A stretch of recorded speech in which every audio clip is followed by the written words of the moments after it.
Immediately propels you to a duty-bound destiny in the public eye. Well, I'm better than William, so it's fine. Yeah, it's that You've bad. been helping him with the exam. Yeah, an awful lot. He needs a lot of help. From the hospital steps cameo May we see your son, Your Royal Highness? Royal children have always been exposed to prying cameras, whether it's paparazzi or whether it's staff cameramen belonging to newspapers. That's par for the course. to your first day at school. If you're a child in the royal family and you're hoping to grow up and go to an ordinary school, you can forget it. Everything is under constant scrutiny. Elizabeth and Margaret and other royal children have to live in this gilded cage, which has many wonderful features, but it's also a bit of a prison. As royal commentators dispel the myth of the monarchy, They ended up with the king doing the conga round the staterooms of Buckingham Palace. experts will break down key archive from crucial moments in royal history. It was a fairy tale created by the Grimm brothers. Anybody entering the royal circles needs to come with their A game. So prepare to discover what actually happens when blue blood runs red. What have you been doing in here all day? This is The Royals Revealed.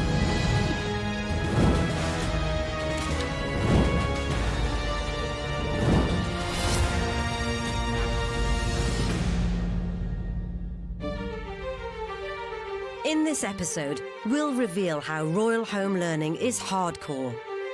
The mantra was to spoil the child is to spoil the adult. You've got a mother who is, if you like, mother to the nation, and her own son feels remote from that, removed from that. And how classrooms can be cruel. He hated his time at Cheam largely because he was very badly bullied. Charles sadly always looked uncomfortable in his own skin. Attempts at adolescent individualism are admonished. Those who are in any way imaginative like he is quickly find themselves out on a limb.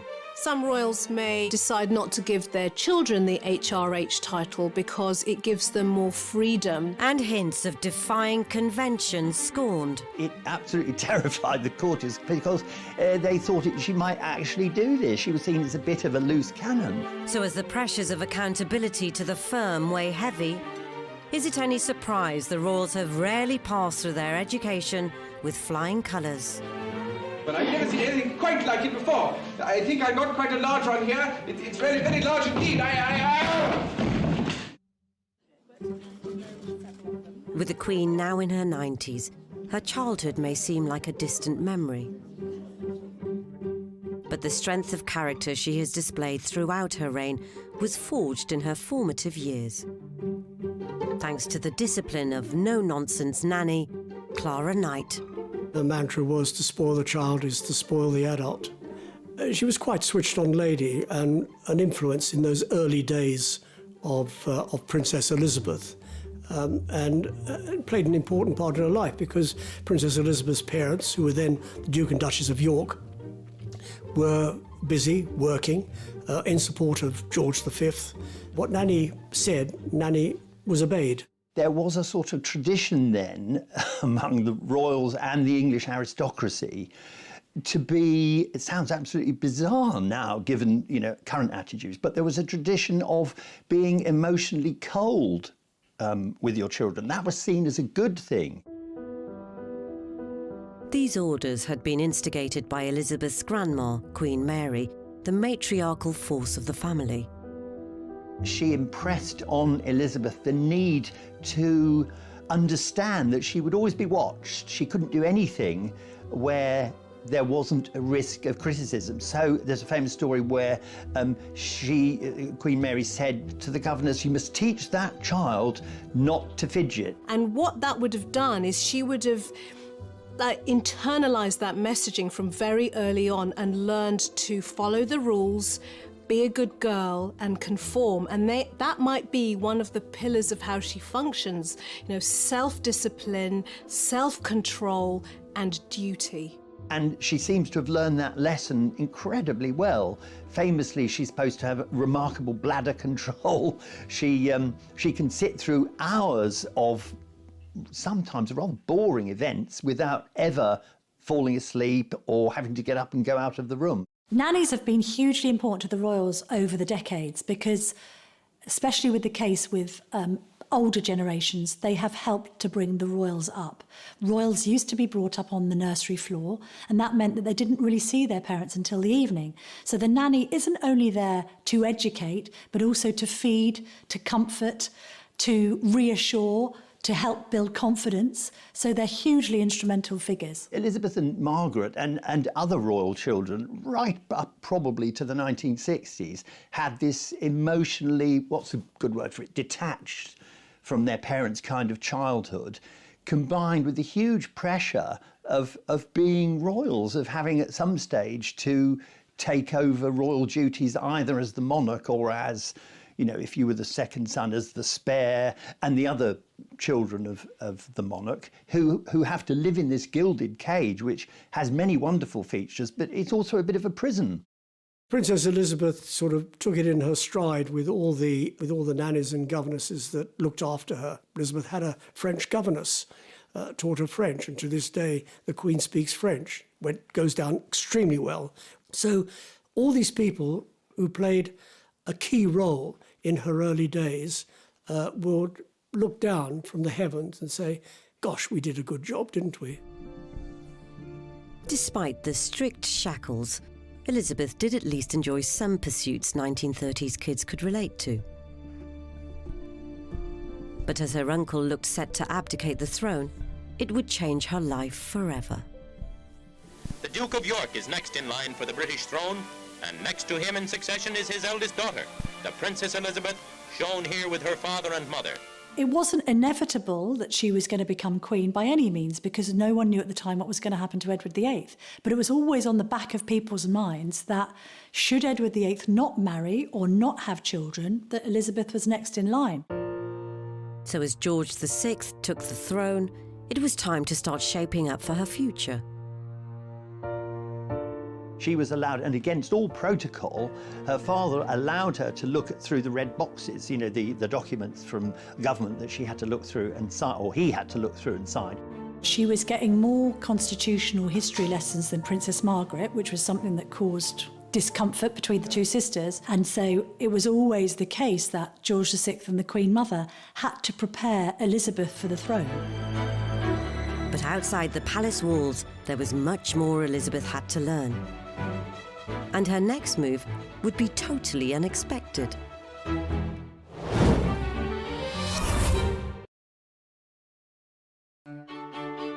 As Princess Elizabeth reached her late teens, she was considered timid to the point of gaucheness.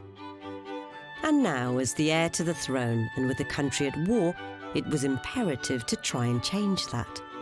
When Princess Elizabeth joined the Auxiliary Territorial Service, she felt that it was time for her to do something. She had been a brownie, she had been a girl guide, she'd been a sea ranger. She wanted to do something useful. And so, at the age of 18, she duly swapped the pageantry of being a princess for boiler suits and oil-stained fingers.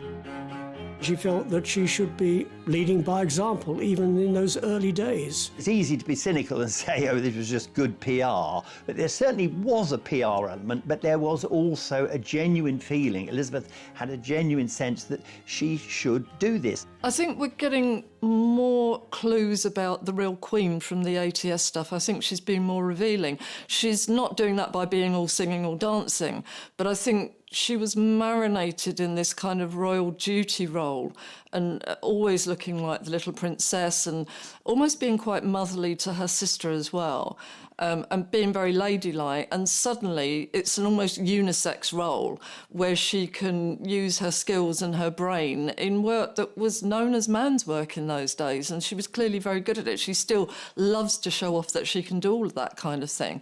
So I think she probably knew this was going to be her only chance to revel in a life like that, because after that it was going to be all about crowns and elegance and being incredibly ladylike. There was also the chance to experience the freedom of having her own set of wheels.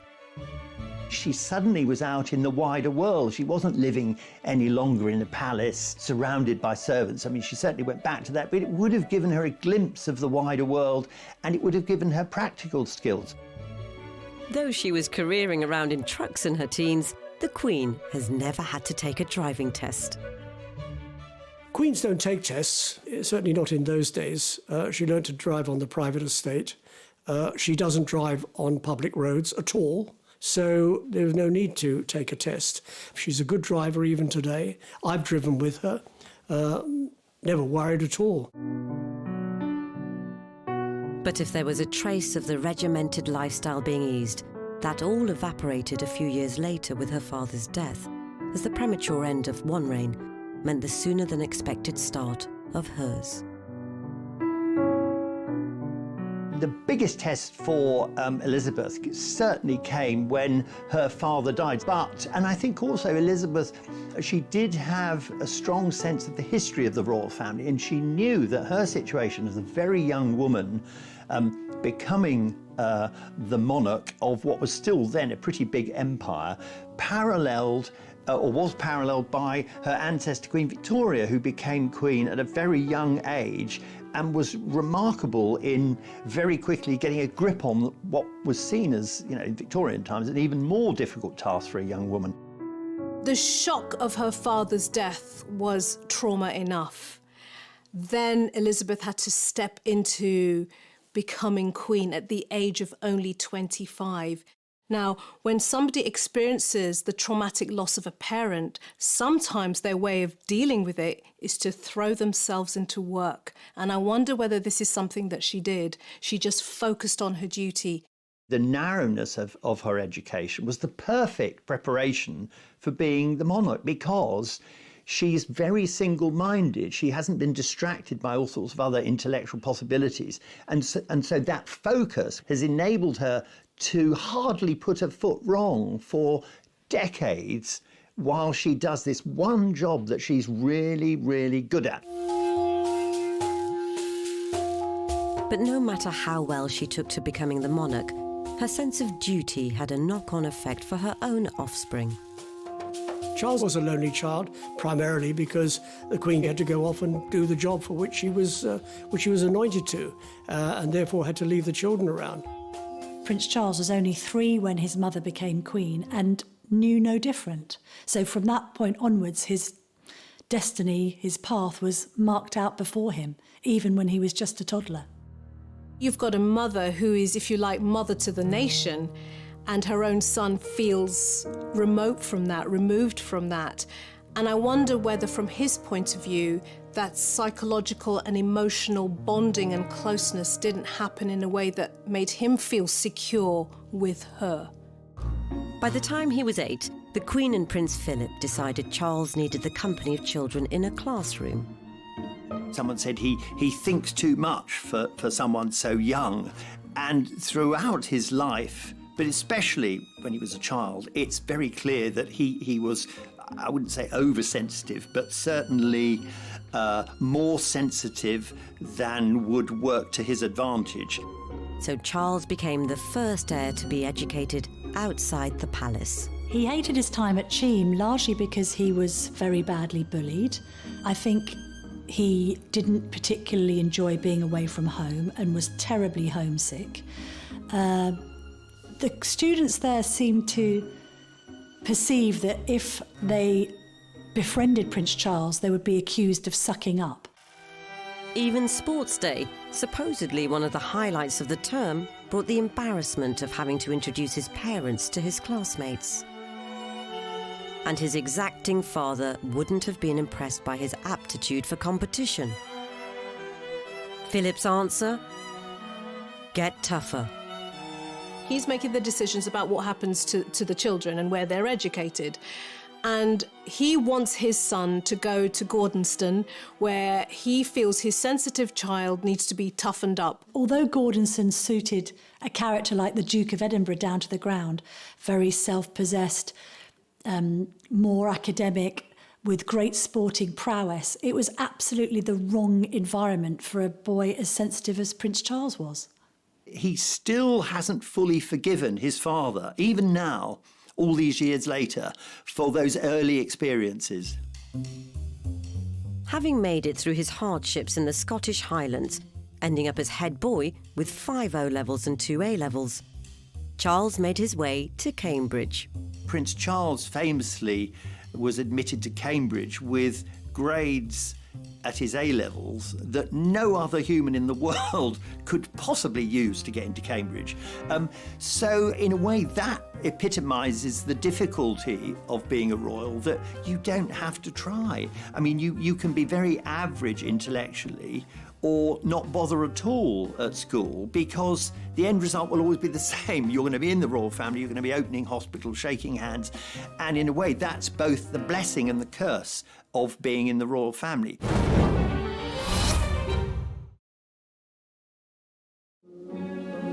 Prince Charles, the future King of England, becomes a college freshman. Lord Butler, Master of Trinity, greets the Prince, who'll major in archaeology and anthropology.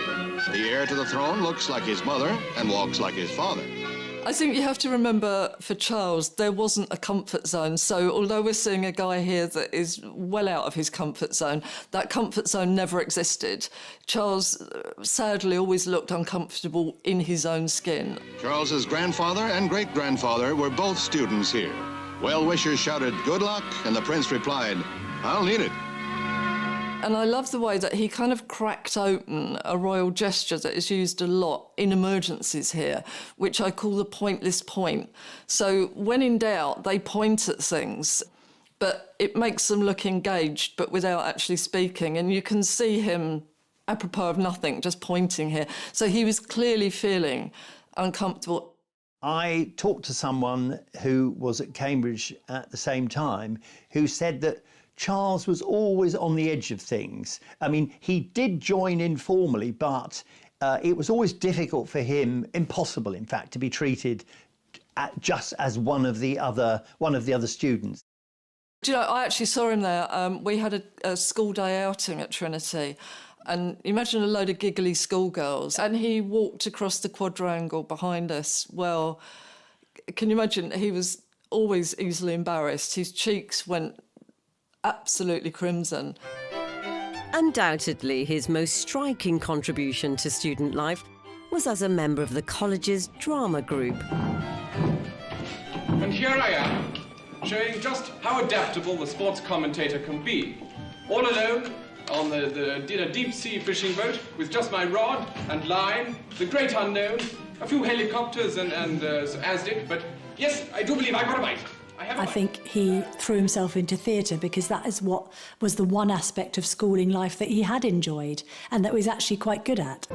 His versatility encompassed enthusiastic sports reporter.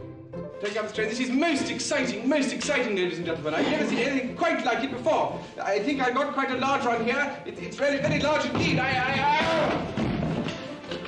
An eccentric guy besieged by hostile bagpipes.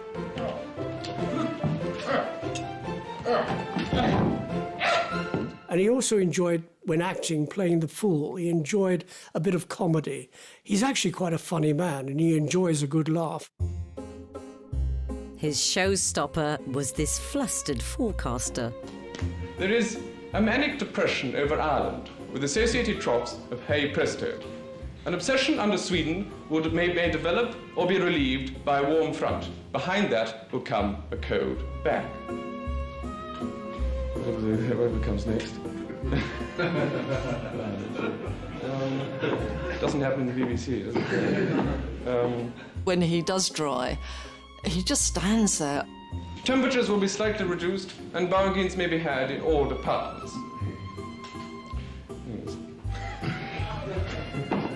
See, how we need a dress rehearsal. And his cheeks go absolutely livid and we can see them getting redder and redder and redder, so we know he's dying inside. Oh, yes. But I suppose, you know, he'd been pushed at Gordonston, he'd been pushed all his life. You could probably hear the Duke of Edinburgh yelling at him, "You should never have done this anyway, but now you're up there, you've got to finish it." Fortunately, he remembered his studies better than his lines and wound up with a 2-2. Oh, yes, I know. Legend has it the bodyguard who was present at all the lectures got a 2-1. He's one of these people, and there are a lot out there, who learn a lot more out of school than you learn in school. He's a very well-read person. He's a very intelligent person, and he'll put himself to any topic of conversation. You'll never stump him when it comes to conversing.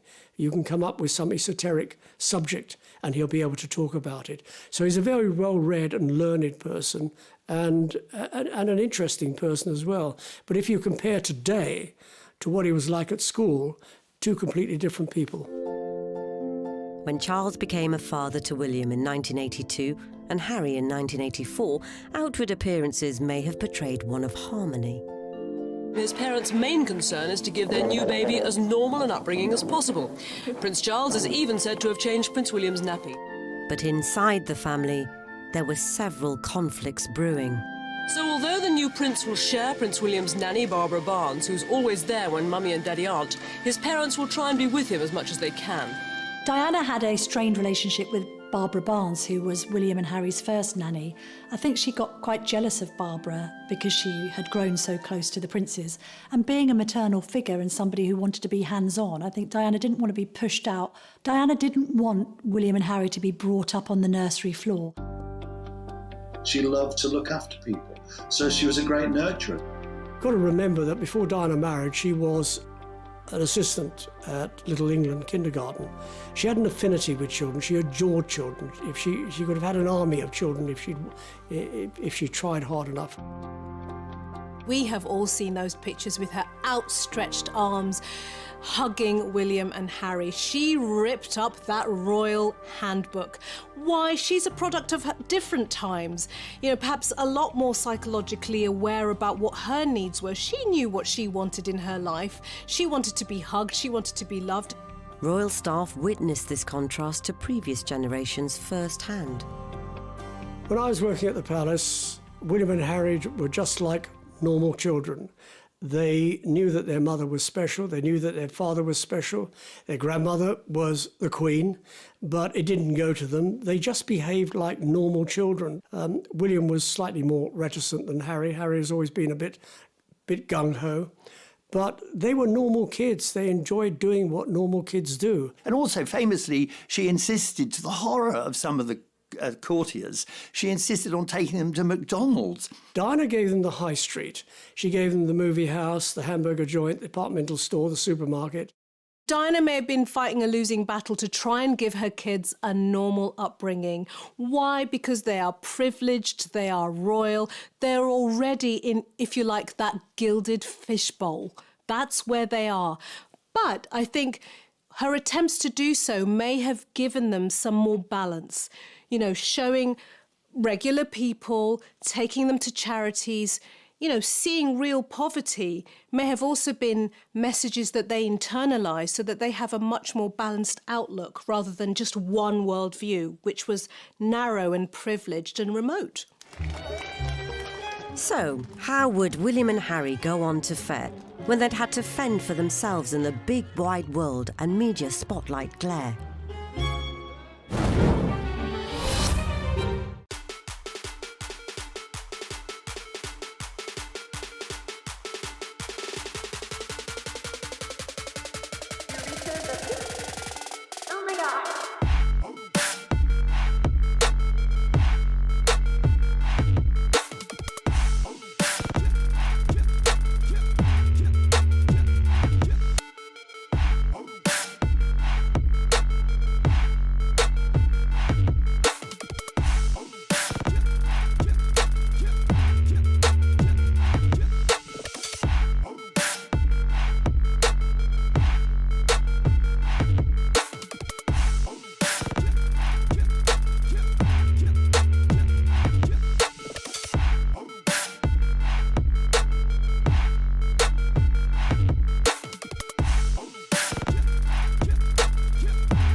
In comparison to previous royal generations, Prince William and Prince Harry's childhood seem to have come with perhaps a bit more freedom than their predecessors.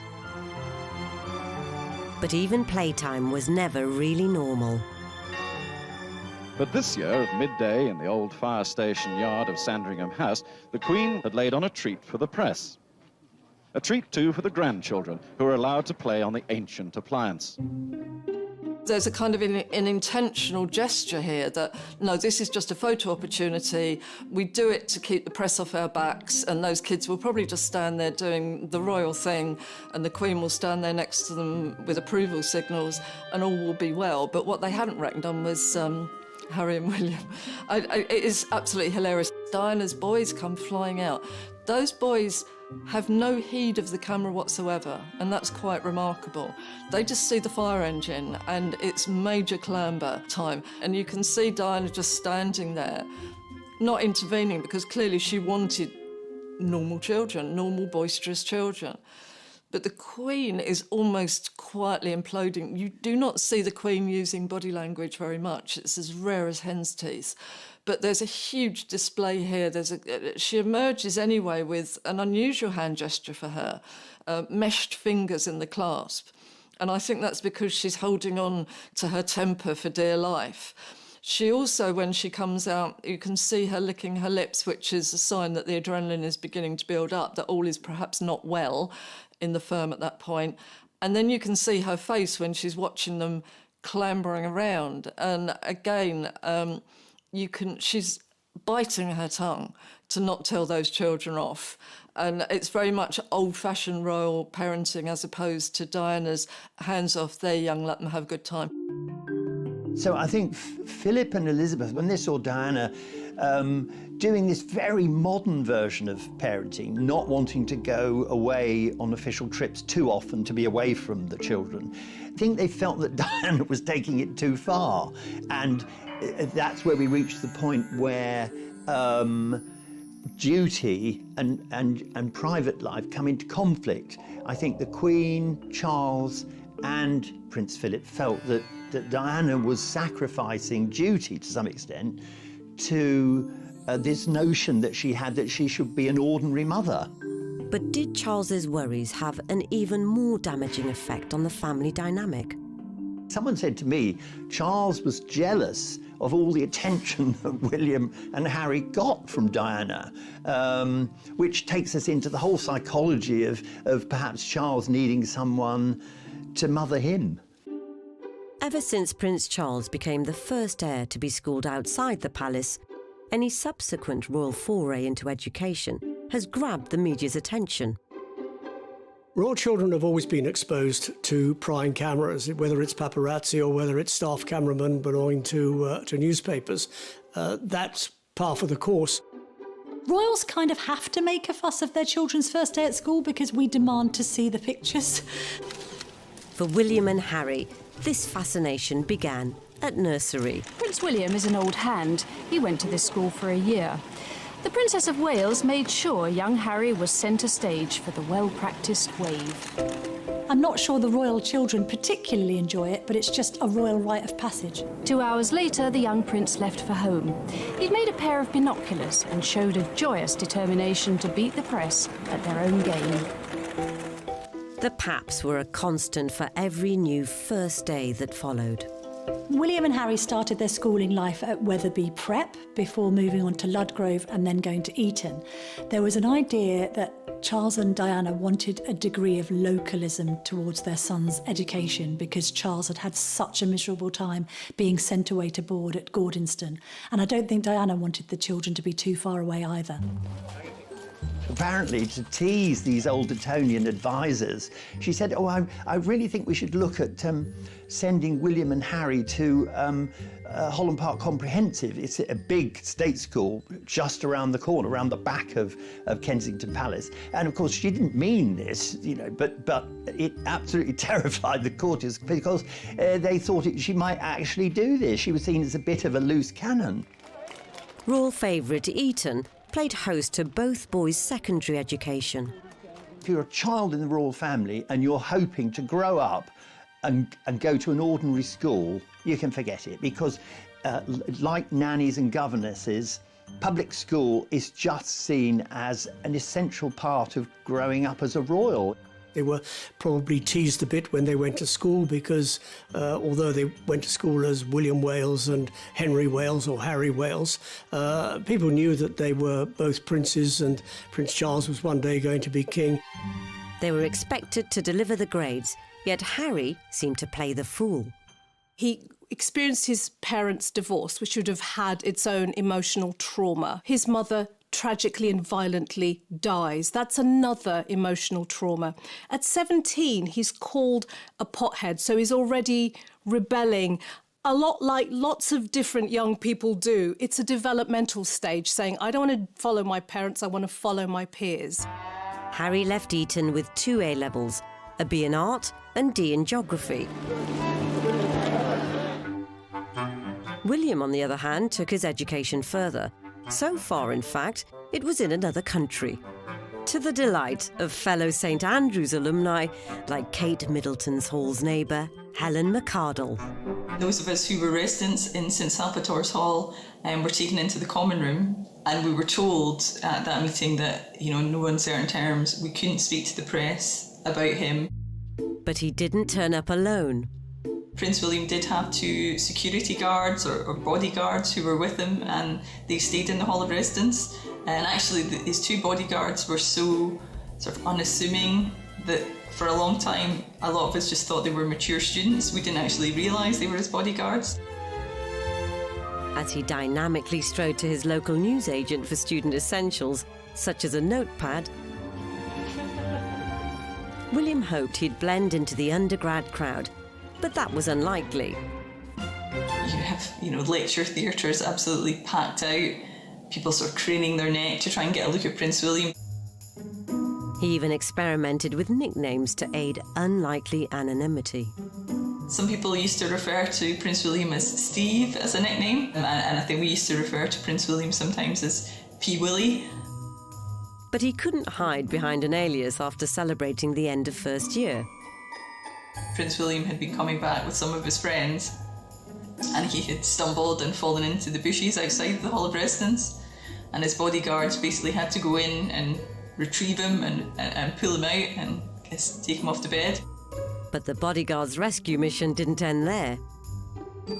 Some of the people whose bedrooms overlooked the front of the halls and overlooked these bushes had been, taking photos outside of the window, and apparently the bodyguards came round to confiscate the film from their phones. William had also been the centre of Hall's matchmaking gossip. So definitely in first year, everyone did notice that Kate and William spent an awful lot of time together. You would see him standing outside her room, maybe in the doorway, talking to her. You would see both of them coming and going from lectures together. You knew there was definitely a close friendship there. By the time of their graduation, Kate and William were very much an item, as all the family turned out in support. William Wales. This was a proud day for the family and an occasion with its own quirky traditions, like being patted on the head with a leather pouch containing a fragment of the trousers of a 16th century preacher. Peculiar, you said it. The perfect curtain raiser, then, to a royal life. Meanwhile, it was no surprise that Harry had ditched education to pursue a life in the army.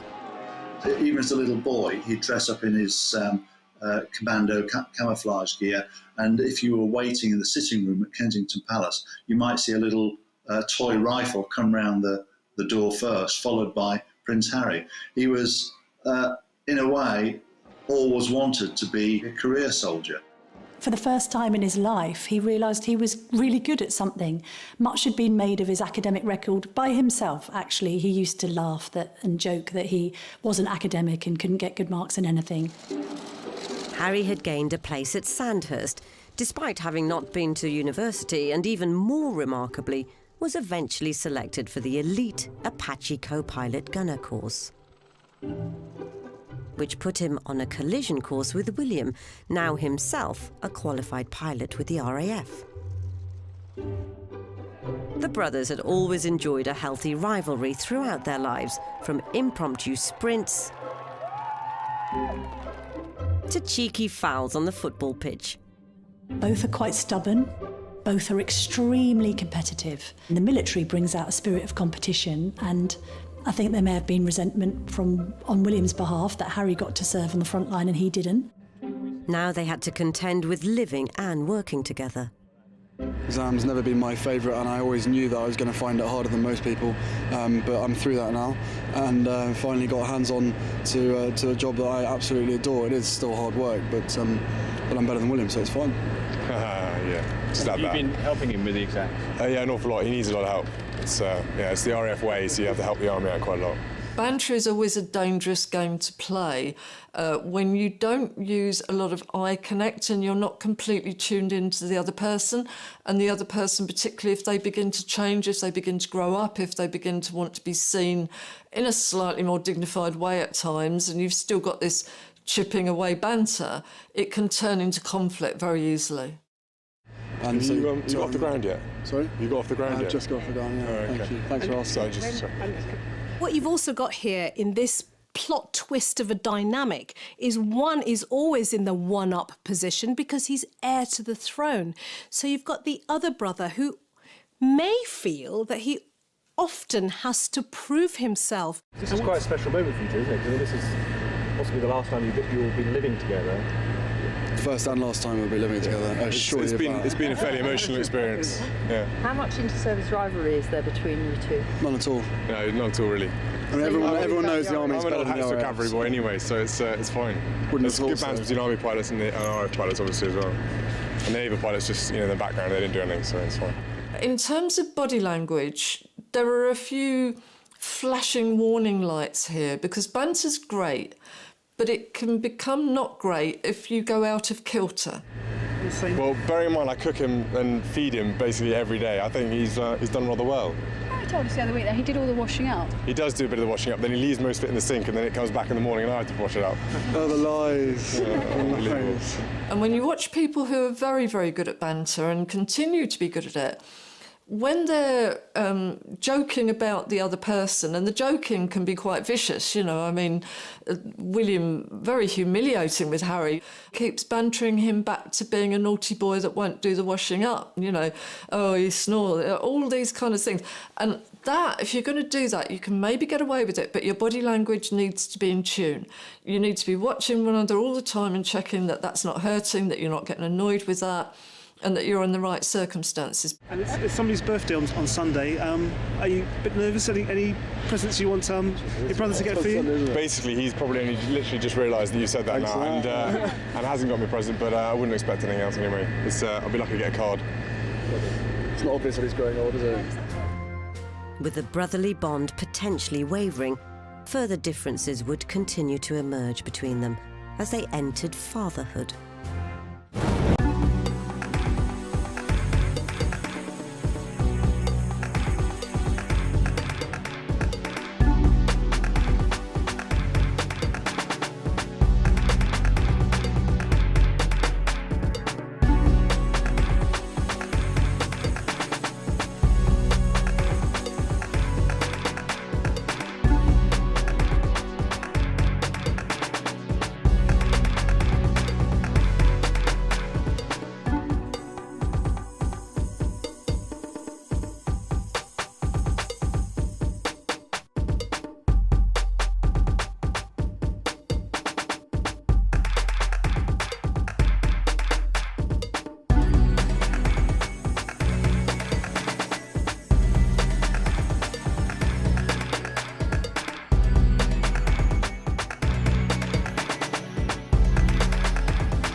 Royal births have always delighted the nation and sparked a media frenzy.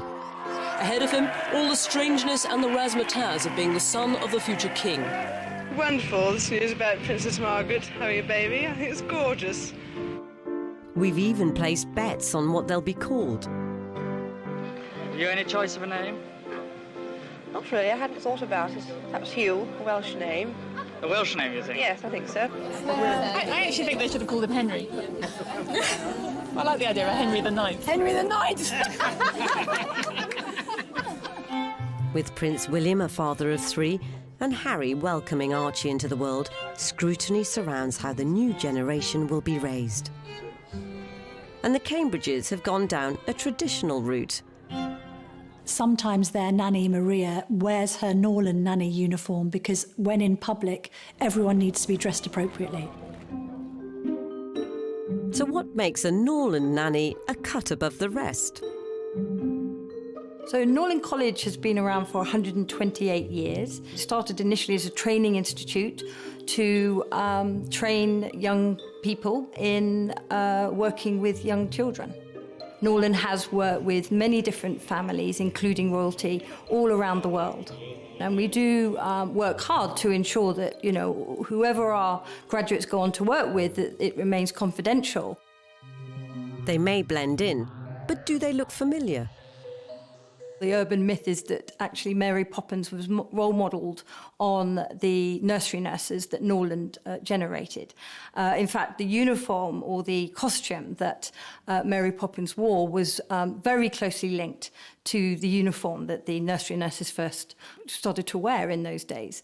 And this idea of having a uniform, if you like, for your role was one of the key ways that our founder tried to distinguish the nursery nurse role or the nanny role from other staff in the household. Their discretion isn't the only Secret Service element. We have a black belt taekwondo expert come in and really just instruct our students in some of those sort of key aspects of what to do, perhaps in a difficult situation. Because should someone try to snatch a baby, for example, instead of just panicking, they will know how to react and respond. We're not expecting them all to go out as, some people have put it, as ninja nannies. And again, with the military intelligence officers who come in, we're not trying to train them to be James Bond, although jokes have been made about that. We're just trying to raise their awareness, their composure, helping them to feel able to manage a difficult situation. So it's no surprise they get the royal seal of approval. The demand has always outstripped the supply as well. So, for example, at the moment we have 6 jobs for every graduate. So we have 100% employability. However, whilst the Cambridge clan are guarded by their nanny superheroes in training, Harry and Meghan have decided against Norland recruitment for Archie. And furthermore, the newest Windsor won't even have a title.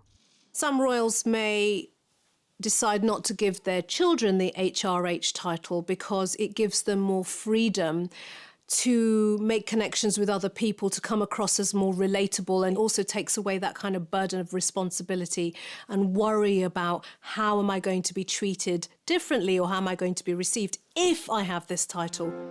2 such untitled royals are Zara and Peter Phillips, who've been in the periphery ever since Harry's christening. The Queen talked to Princess Anne's children, not about the baby, but about a new puppy. It's called Dash. Dash. And you know the word you use when you're cross. Dash. It comes out frightfully well as a dog's name, see?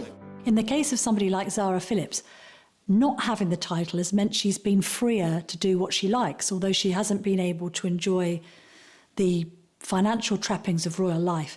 Yes, she's not short of a few bob, and obviously Princess Anne can help her out with money, but she doesn't receive any public money and never has.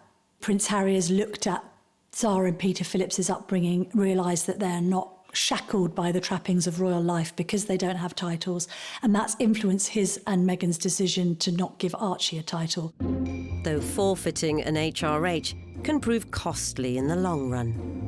If you're classified as His Royal Highness or Her Royal Highness, HRH initials in front of your name, that's actually very important. It means you qualify for public support, whether it's travel or whether it's security or anything else. When Princess Diana divorced, she had that taken away and found herself without any support whatsoever. But the fact that Harry has kept his, although he says he won't use it, means he does qualify for support. I'm very sympathetic to Harry in a sense that he found it quite difficult to fit in with the royal family, which is rather starchy. And those who are in any way imaginative like he is, or his mother was, quickly find themselves out on a limb. So whilst Harry has shunned protocol, is there a chance even the future king and his wife might mix things up a bit? I think there is going to have to be a discussion when it comes to Prince George's schooling, because royal parents are informed by their own experience. William really enjoyed Eton, so no doubt wants the same for his own sons. Equally, I think Kate enjoyed the co-ed environment at Marlborough College. Bearing in mind Marlborough has been the subject of royal visits down the generations, it's a world away from a state comprehensive. Schools love the idea of having a royal there, and they probably all vie for the idea of trying to coax a royal into their establishment. But at the end of the day, it's the parents who decide. And the parents decide off the back of whether the child likes it or not. So it's not a done deal.